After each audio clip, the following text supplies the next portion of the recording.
فبشره بأني أنا أصر بأنني أنا سلفي على الكتاب والسنة وعلى منهج السلف الصالح. പിന്നെ എഴുത്തിക്കാഫാണ്. ഇതിൽ ശ്രദ്ധിക്കേണ്ട ഒരു കാര്യം, എഴുത്തിക്കാഫ് എന്ന് പറഞ്ഞാൽ ശരിക്ക് ഫുള്ളായിട്ടുള്ള എഴുത്തിക്കാഫ്. അത് 3 പള്ളികളിലാണ്. അതാണ് അസ്ൽ. പിന്നെ റുഖ്സ കൊണ്ട്, സ്വഹാബത്തിന്റെ അമല് കൊണ്ട്, മുസ്ലിമീങ്ങളുടെ ഇജ്മാഅ് കൊണ്ട് മറ്റു പള്ളികൾ അത് പിന്നീട് അനുവദിച്ചിട്ടുണ്ട്. എന്താ ഇഅ്തികാഫ് എന്ന് പറഞ്ഞാൽ? ഒരു മനുഷ്യന്റെ ഹൃദയം നല്ലതായിത്തീരുന്നത് എപ്പോഴാണ്? അലാ തരീഖ് സൈരിഹി ഇലല്ലാഹി തആല മുതവഖിഫൻ അലാ ജംഇയ്യതിഹി അലല്ലാഹ്. മനസ്സിനെ മുഴുവനും മറ്റു കാര്യങ്ങളിൽ നിന്ന് വേർപ്പെടുത്തിയിട്ട് അല്ലാഹുവുമായി ബന്ധപ്പെട്ട കാര്യങ്ങളിൽ ഒതുക്കി നിർത്തുന്നതിലാണ് ഒരു ഹൃദയം അതിന്റെ പൂർണ്ണതയിലെത്തുന്നത്. മനുഷ്യ മനസ്സ് അത് ഏറ്റവും സംസ്കൃതമായി തീരുന്നത്, അത് അതിൻ്റെതായ പൂർണ്ണതയിലെത്തുന്നത് മറ്റു കാര്യങ്ങളിൽ നിന്ന് അതിനെ നമ്മൾ വേർപ്പെടുത്തിയിട്ട് അള്ളാഹുവുമായി ബന്ധപ്പെട്ട കാര്യങ്ങളിൽ ഒതുക്കി നിർത്തുമ്പോഴാണ്. അല്ലെങ്കിൽ ഹൃദയം, മനുഷ്യന്റെ മനസ്സുകൾ അത് ഛിന്ന ഭിന്നമായിരിക്കും. കുറെ അതിനെക്കുറിച്ച് ആലോചിക്കും, അതാലോചിക്കുമ്പോൾ ഇങ്ങോട്ട് ആലോചിക്കും, കുറെ നന്മണ്ടാകും, കുറെ തിന്മണ്ടാകും, ആകെ കൂടെ കലങ്ങി മറിയുന്ന, ഇങ്ങനെ കലങ്ങി മറിയുന്ന ഒരു സാധനമാണ് ഹൃദയം. അതുകൊണ്ട് തന്നെ അതിന് ഖൽബ്, മാറിമറിയുന്ന വസ്തു എന്നാണ് അതിന് പറയുന്നത് കൊണ്ട് അത് തന്നെയാണ്. അതിനാൽ അതിന്റെ ആ മാറിമറിയുന്ന സ്വഭാവം ഒന്ന് നിർത്തിയിട്ട് തന്റെ ഹൃദയത്തെ മുഴുവനായിട്ട് അള്ളാഹുവിൽ കേന്ദ്രീകരിച്ച് അള്ളാഹുവിനുള്ള ദിക്റിൽ തടഞ്ഞു നിർത്തുക, അതിനു വേണ്ടിയാണ് യഥാർത്ഥത്തിൽ എന്ത് ചെയ്യുന്നത്? എഴുത്തിക്കാഫ് ഉണ്ടാകുന്നത്. അപ്പൊ അതിന് ഏറ്റവും പറ്റുന്നത്, ഏറ്റവും പറ്റിയത് എപ്പോഴാണ്?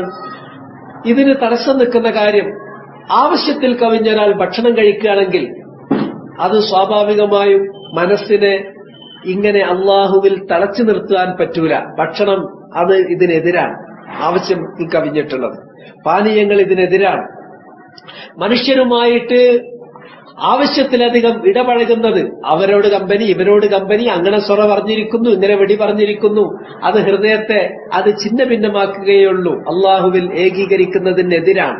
അതുപോലെ തന്നെ ഭക്ഷണങ്ങൾ, പാനീയങ്ങൾ, മനുഷ്യരുമായിട്ടുള്ള ഈ ആവശ്യത്തിൽ കവിഞ്ഞിട്ടുള്ള ബന്ധങ്ങൾ, അതുപോലെ തന്നെ അനാവശ്യമായ സംസാരങ്ങൾ, ദുനിയാവിന്റെ സംസാരങ്ങൾ, അത് ഹൃദയത്തെ പല വഴികളിലേക്കും ചിതറിച്ചു കളയുന്ന കാര്യങ്ങളിൽ പെട്ടതാണ്.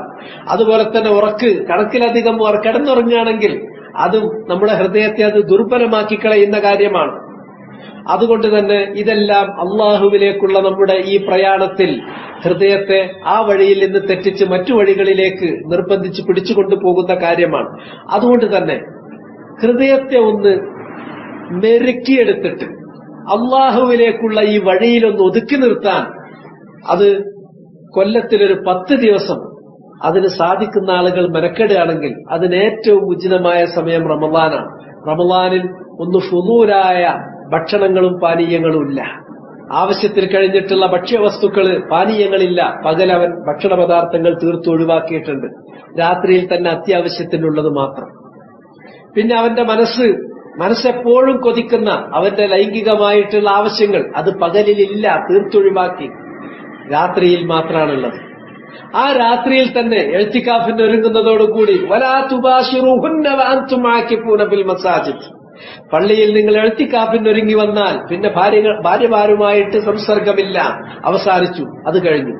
പിന്നെ ജനങ്ങളുമായിട്ടുള്ള നിരന്തര സമ്പർക്കം ഇല്ല, മറ്റുള്ളവരൊക്കെ വെടിഞ്ഞു, അയാൾ അള്ളാഹുവുമായി തനിച്ചിരിക്കുകയാണ്. പിന്നെ അനാവശ്യമായ സംസാരങ്ങൾ ഇല്ല, നോമ്പിൽ തന്നെ അനാവശ്യമായ സംസാരങ്ങൾ ഇല്ലാതായിപ്പോയി. അതിൽ തന്നെ ദുനിയാവിന്റെ കാര്യങ്ങൾ, അയാൾ പള്ളിയിൽ തള്ളിയിലിരിക്കുകയാണെങ്കിൽ ആ കാര്യങ്ങൾ കൂടി, ദുനിയാവിന്റെ സംസാരങ്ങൾ കൂടി പോയി. മറ്റുള്ളവരുണ്ടെങ്കിൽ അവരും കിട്ടുമെന്ന് വർത്താനത്തിന് ഇരിക്കല്ല, ഇല്ല, അവരവര് അള്ളായിട്ട് വെച്ചിരിക്കുക. ഇവിടെ വേറൊരു തരം എഴുത്തിക്കാഫുണ്ട്, പള്ളിയിൽ ഇരുന്നിട്ട് സ്വറ പറഞ്ഞ എഴുത്തിക്കാഫ്. അത് പള്ളിയെ ദുരുപയോഗം ചെയ്യലാണ്, അത് എഴുത്തിക്കാഫല്ല, അതൊഴിവാക്കണം. മറിച്ച് വേറെ സംസാരങ്ങളില്ല, അപ്പുറത്തൊരാളുണ്ട്, പക്ഷെ അയാളുടെ ലോകത്താണ്, അയാളുടെ മനസ്സ് അള്ളാഹുവിൽ അയാൾ തളച്ചു വെച്ചിരിക്കുകയാണ്. വേറൊരാളുണ്ട്, അയാളുടെ ഒരു ലോകത്താണ്, അയാൾ അല്ലാഹുവുമായി തനിച്ചിരിക്കുകയാണ്.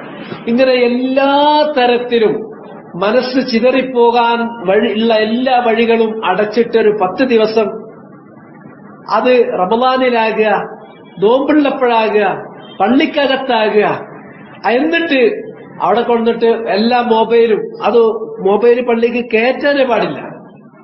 ഇത്തിക്കാഫിന്റെ റൂഹിന്, അതിന്റെ ചൈതന്യത്തിനെതിരാണ്.